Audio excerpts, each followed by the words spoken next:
The Catholic Church finds itself in a period of prayer and concern for the health of Pope Francis. At 87 years old, he continues to lead with great dedication, but his physical condition has increasingly become a challenge.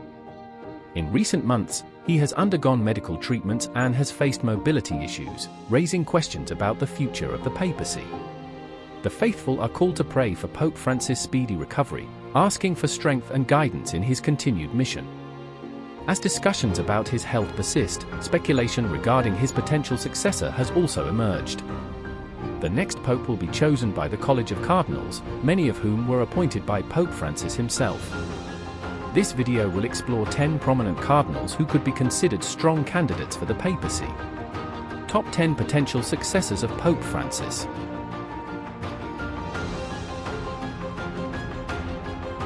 Number 10. Cardinal Wilton Gregory.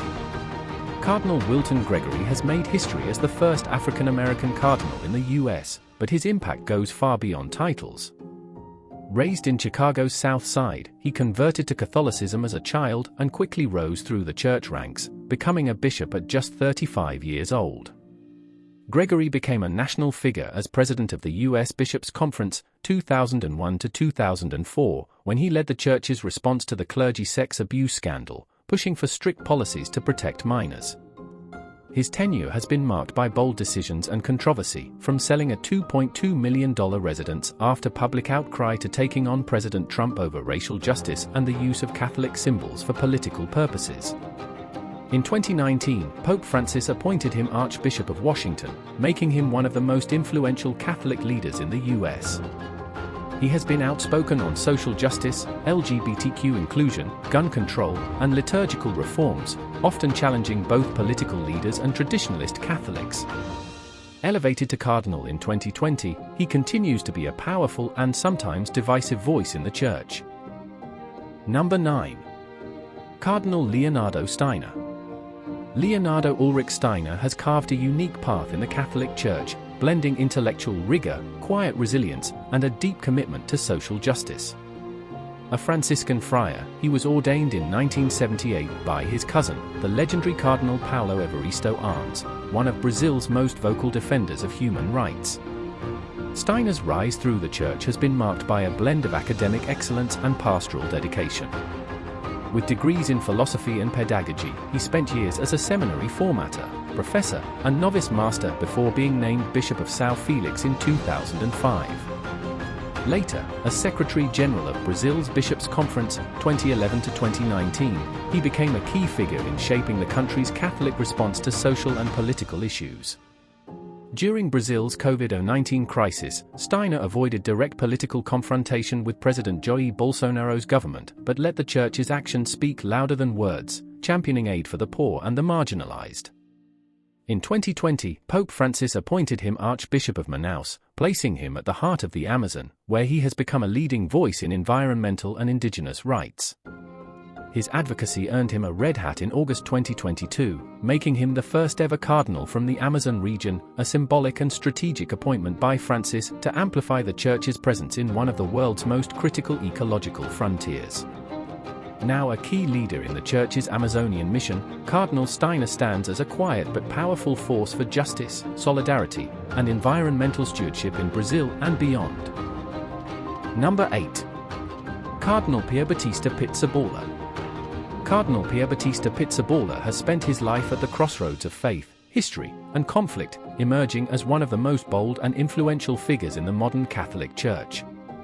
A Franciscan scholar and biblical expert, he mastered Hebrew and biblical theology before dedicating himself to the tense and complex reality of Christian life in the Holy Land.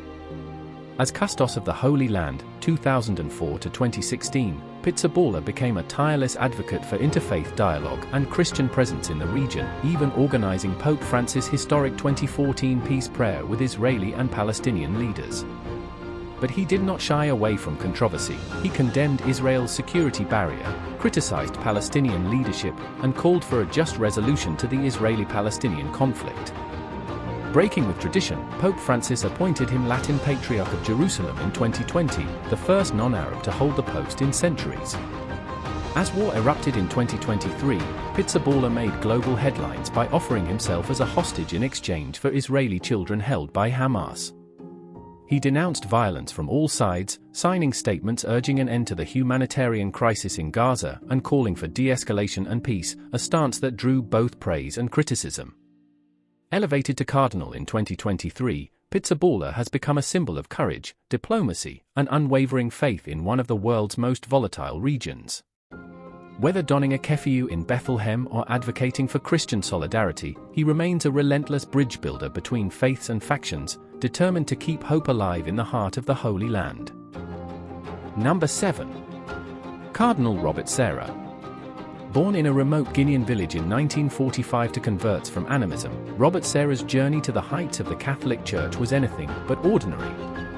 From a young age, he pursued priestly formation across multiple countries: Guinea, Ivory Coast, France, Senegal, Rome, and Jerusalem, often disrupted by political turmoil. Undeterred, he emerged as a scholarly and devout leader, earning licentiates in theology and sacred scripture.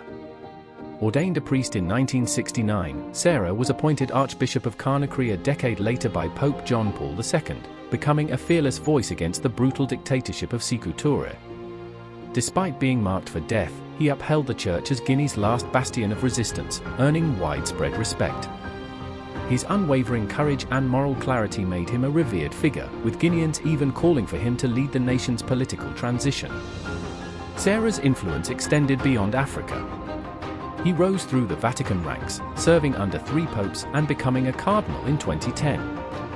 He spearheaded global Catholic relief efforts, fiercely defended traditional liturgy, and advocated for a return to reverent, God-centered worship. His calls for priests to celebrate Mass ad Orientem and his critiques of Western secularism, particularly gender ideology and same-sex unions, ignited fierce debates.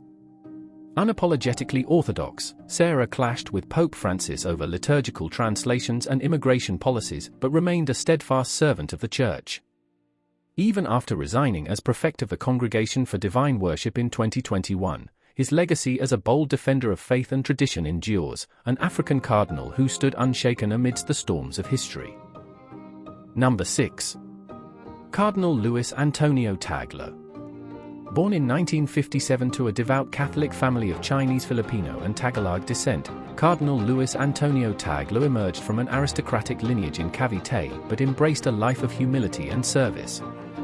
His intellect and deep spirituality were evident early on, leading him to study at Ateneo de Manila and earn a doctorate in sacred theology at the Catholic University of America under the guidance of Joseph Coman Chak. A brilliant theologian, Tagle was recognized as one of the best minds of his generation, potentially the finest in Asia. Ordained in 1982, he quickly rose through the ranks of the clergy, becoming Bishop of Emus in 2001 and later Archbishop of Manila in 2011. His pastoral leadership was marked by simplicity. He had no car and often dined with the poor, yet his voice carried weight on the global stage. At international synods, he boldly addressed issues such as priest shortages, clerical celibacy, and the Church's response to modern challenges. His speeches moved audiences to tears, and his openness to dialogue on controversial matters, such as the role of divorced Catholics and LGBTQ individuals in the Church, set him apart. Pope Benedict XVI elevated him to the College of Cardinals in 2012, making him one of the youngest cardinals at the time. Often mentioned as a potential papal candidate, Tagle's influence only grew under Pope Francis, who appointed him prefect of the Congregation for the Evangelization of Peoples in 2019. Tasked with leading missionary efforts worldwide, he became a key player in shaping the Church's future. A bridge between tradition and modernity, Tagle's charisma, intellect, and unwavering faith continue to make him one of the most compelling figures in the Catholic Church today. Number 5. Cardinal Peter Erd. Born in Budapest on June 25, 1952, Peter Erd rose from a humble Hungarian seminary student to one of the most influential voices in the Catholic Church. A scholar with doctorates in theology and canon law from Rome's Pontifical Lateran University, he quickly ascended through the Church's ranks, becoming a professor, rector, and eventually Archbishop of Esztergom Budapest in 2002, a position that made him the primate of Hungary. His meteoric rise continued when John Paul II created him cardinal in 2003, making him, at the time, the youngest member of the Sacred College. Wielded his influence across Europe, serving as president of both the Hungarian Episcopal Conference and the Council of Episcopal Conferences of Europe. His role in shaping church doctrine was undeniable. He was the Relator General of the controversial Synods on the Family, 2014-2015, where he resisted progressive pushes on issues like communion for divorced and remarried Catholics. A staunch defender of Catholic tradition, played a key role in the rehabilitation of Cardinal József Mindszenty, a hero of Hungary's resistance against communism. His outspoken views on migrants, Romani evangelization, and Hungary's spiritual renewal have made him both a respected theologian and a polarizing figure. Twice a papal elector, 2005, 2013, he has been consistently mentioned as a formidable papal contender. As of 2022, speculation continues on whether he could one day ascend to the chair of St. Peter. Number 4. Cardinal Christophe Pierre. Born in Rennes, France, on January 30, 1946, Christophe Pierre's journey has taken him from the colonial landscapes of Madagascar to the heart of Vatican diplomacy. Ordained in 1970, he quickly emerged as a formidable figure in the Holy See's diplomatic corps, serving in hotspots like Mozambique, Cuba, and Brazil before becoming a key voice at the United Nations in Geneva. His career as an apostolic nuncio is a testament to his ability to navigate complex political and ecclesiastical landscapes. In Haiti, he delicately brokered the release of President Jean-Bertrand Aristide from his priestly vows, diffusing tensions between the church and the state. In Uganda, he boldly challenged the government's condom distribution policies, advocating for the church's abstinence-based approach to HIV/AIDS prevention. Since 2016, Pierre has served as the Vatican's top envoy to the United States, becoming one of Pope Francis' staunchest defenders in a nation where church politics remain deeply polarized. He has stood on the front lines of the immigration crisis, advocating for migrant rights and joining border bishops in solidarity. His role in navigating the turbulent waters of American Catholicism solidified his influence, culminating in his elevation to the College of Cardinals in 2023. A seasoned diplomat and trusted confidant of Pope Francis, Cardinal Pierre is not just a Vatican insider, he is a strategist shaping the global church's engagement with an increasingly fractured world. Number 3. Cardinal Jean-Claude Hollerich. From the heart of Europe to the cultural depths of Japan, Cardinal Jean-Claude Hollerich's journey has been nothing short of extraordinary. Born on August 9, 1958, in Differdange, Luxembourg, he emerged as a scholar, missionary, and ultimately, one of Pope Francis' most influential advisors. A Jesuit with a global outlook, Hollerich immersed himself in theology, philosophy, and culture, earning degrees from prestigious institutions in Rome, Tokyo, Frankfurt, and Munich. His intellectual prowess and deep engagement with European and Asian societies set him apart, leading to his ordination in Brussels in 1990 and years of teaching at Sophia University in Tokyo. Unafraid of controversy, Hollerich has challenged traditional church stances, openly questioning the discipline of priestly celibacy, advocating greater pastoral roles for women, and rejecting outdated teachings on homosexuality. These views have placed him at the center of theological debate, even drawing accusations of heresy from conservative critics. Yet, his progressive stance aligns with Pope Francis' vision of a more inclusive and adaptable church. Now a member of the Pope's elite council of cardinal advisors, Hollerich is shaping the next chapter of Catholicism. A bridge between East and West, tradition and reform, he embodies the Church's struggle and hope for transformation in the modern world. Number 2. Cardinal Victor Manuel Fernandez.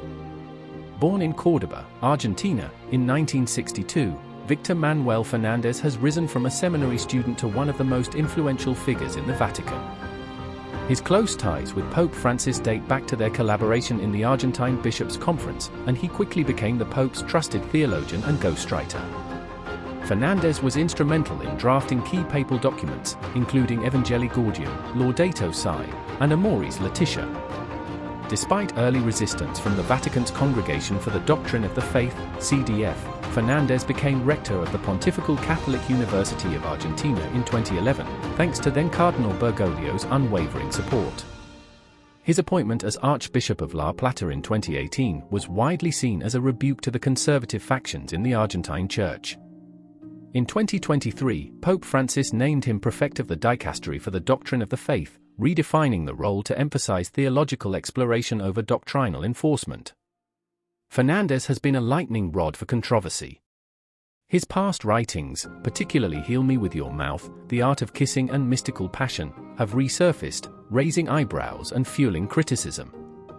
His stance on moral theology, particularly his nuanced approach to communion for the divorced and remarried, has drawn fire from traditionalists, while his role in approving blessings for same-sex couples in fiducia supplicans ignited worldwide opposition. Yet Fernandez remains a key architect of Pope Francis' vision for the Church, pushing for a more pastoral, inclusive approach. As the Vatican's top doctrinal authority, he now stands at the heart of one of the most transformative papacies in modern history. Number 1. Cardinal Matteo Zuppi. Born in Rome on October 11, 1955, Matteo Zuppi is no ordinary clergyman. He is a force in Vatican diplomacy, a champion of peace, and a close ally of Pope Francis. From his early days in the influential community of Sant'Egidio, where he played a key role in ending Mozambique's civil war, to becoming a trusted mediator in international conflicts, Zuppi has shaped the Church's approach to diplomacy and social outreach. Ordained in 1981, he steadily rose through the ranks, serving as a pastor in Rome's historic Trastevere district before being named auxiliary bishop in 2012. Pope Francis appointed him Archbishop of Bologna in 2015, marking his ascent as a major figure in the Italian Church. His progressive stance on LGBTQ+ issues and social justice has made him both an admired and controversial figure, especially after contributing to the Italian translation of Building a Bridge, a book advocating greater inclusivity for LGBTQ+ Catholics. Elevated to the College of Cardinals in 2019, Zuppi took on critical roles within the Vatican, including heading the Italian Episcopal Conference in 2022. His appointment as Pope Francis' special envoy for peace efforts in Ukraine cemented his status as the Vatican's top diplomat. In this role, he engaged with world leaders, including Ukraine's President Zelensky, Russia's Patriarch Kirill, and even US President Joe Biden, attempting to mediate in one of the most complex geopolitical crises of the 21st century. Despite facing criticism, including allegations surrounding the blessing of a same-sex couple in Bologna, which he denied involvement in, Zuppi remains a key player in Vatican politics. His recent visit to Moscow in 2024 highlights his continued influence on global humanitarian and peace efforts. Whether bridging the divide between warring nations or reshaping the Italian Church's future, Cardinal Zuppi stands as one of Pope Francis' most strategic and trusted allies. Each of these cardinals represents different theological perspectives, leadership styles, and regional influences. Some are closely aligned with Pope Francis' reforms, while others may advocate for a more traditional approach to governance and doctrine. Ultimately, the decision will rest with the College of Cardinals, guided by the Holy Spirit. For now, the Church remains united in prayer for Pope Francis, for his health, strength, and wisdom in leading the faithful. The future of the papacy is an important discussion, but above all, the Catholic Church trusts in divine providence to guide its next leader. Who do you think would be a strong candidate for the next pope? Share your thoughts in the comments. Subscribe to Casa Sion at Simbahan for more insights on church history and Catholic traditions.